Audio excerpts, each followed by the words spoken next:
marche.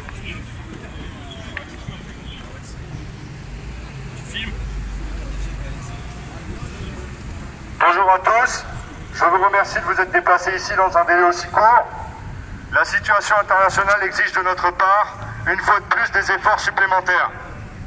Nous sommes réunis ici car le Venezuela fait face, une nouvelle fois, à une tentative éhontée de coup d'État, soutenue et orchestrée à distance par les forces impérialistes.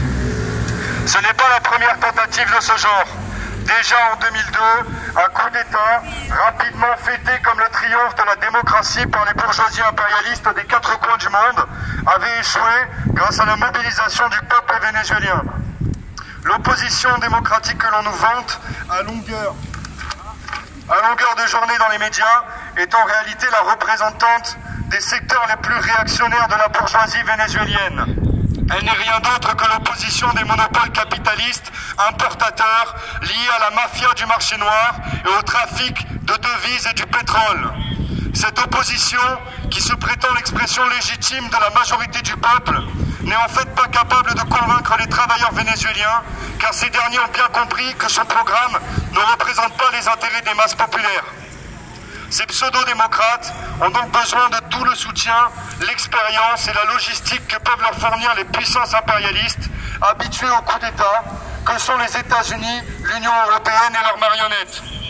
Les grandes campagnes internationales de manipulation médiatique, de diffamation et de déstabilisation économique servent à ce but. Les grands monopoles n'ont plus à prouver leur dévouement à la cause de l'anéantissement des peuples, leur asservissement et le pillage de leurs richesses. Partout où ces bouchers passent, ce n'est que mort, destruction et misère.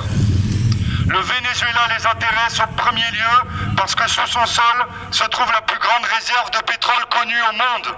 Les États-Unis considèrent l'Amérique latine comme leur chasse gardée, leur terrain de jeu, leur colonie. Ils n'ont jamais accepté la lutte anti-impérialiste que mène le Venezuela. Par l'entremise de l'Organisation des États d'Amérique et du groupe de Lima, les États-Unis veulent redistribuer les cartes en Amérique du Sud et en Amérique centrale.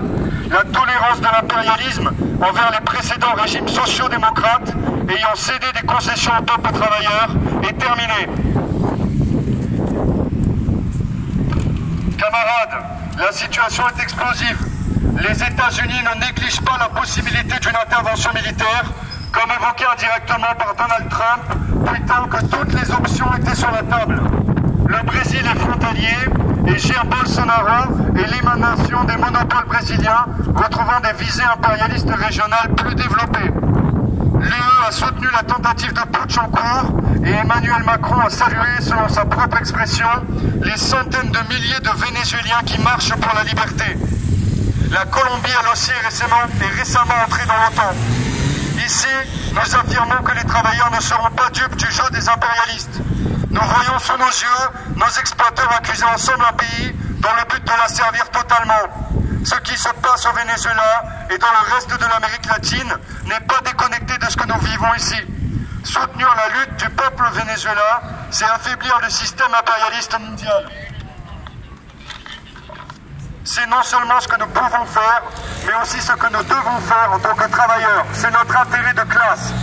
La crise générale du système capitaliste, la faillite perpétuelle de nos exploiteurs, les pousse à intensifier leur assaut international sur la classe ouvrière mondiale et sur les peuples en lutte pour leur autodétermination. Leur système pourri ne nous apporte que la guerre et la misère. À nous de nous lever avec les peuples du monde contre cet ordre social pour le renverser en nous soutenant mutuellement. Les impérialistes ont mené une guerre économique sans merci contre le Venezuela. Une guerre qui prive aujourd'hui des millions de travailleurs, de paysans, d'un accès à des denrées alimentaires de base, qui les plonge dans la misère, laisse le pays en proie à des pénuries et désorganise son économie. Voilà la vraie politique criminelle qui se trame au Venezuela. Tout cela, nous le crions haut et fort contre tous les hurlements qui se déchaînent sur le Venezuela, qui tentent par tous les moyens de calomnier le pays pour justifier leur intervention. Mes camarades, nous n'oublions pas que le Venezuela reste un pays capitaliste, un pays de fait traversé par la lutte des classes, un pays au sein duquel subsiste une classe qui n'a pas intérêt à poursuivre la révolution bolivarienne jusqu'au bout, la classe capitaliste.